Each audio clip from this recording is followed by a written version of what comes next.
Ella came into the world wrapped in silence, not the kind that brings peace, but the kind that comes with loss.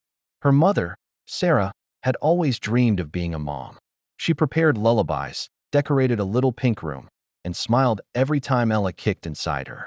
But during delivery, something went wrong. Sarah held Ella for just a few seconds, then her hand fell still. Ella's first cry was also her first goodbye. Her father, Daniel, was heartbroken. He never stopped grieving, but he never showed it when he held Ella. To her, he was a warm sun in a cold world. Every night, he told her stories about stars, about angels, about her mom who loved her more than words could say. But just 2 weeks after Ella turned 2, Daniel left the house to get her a surprise birthday cake and never came back. A truck ran a red light.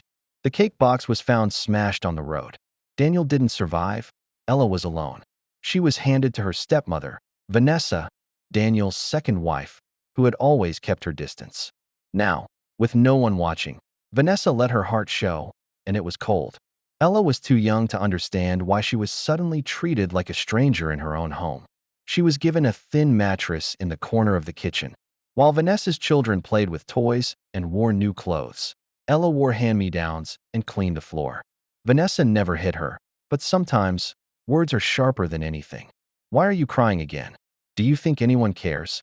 You're just like your mother, weak and unwanted. Every time Ella asked about her dad, Vanessa would snap, stop living in the past. He's not coming back. But Ella never stopped remembering. She held on to the memory of warm bedtime stories and how her dad used to call her my little light. On her 6th birthday, no one said a word. Not a card, not a gift, not even a happy birthday.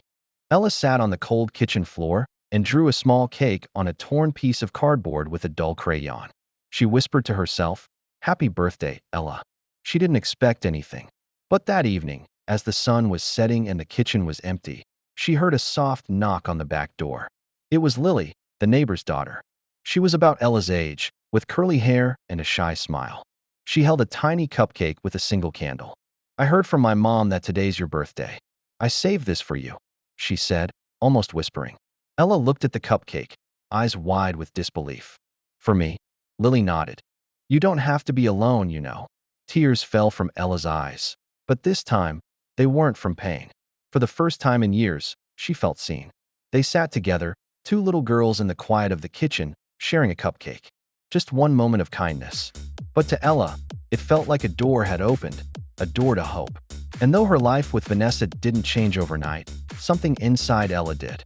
She realized that even when the world forgets you, someone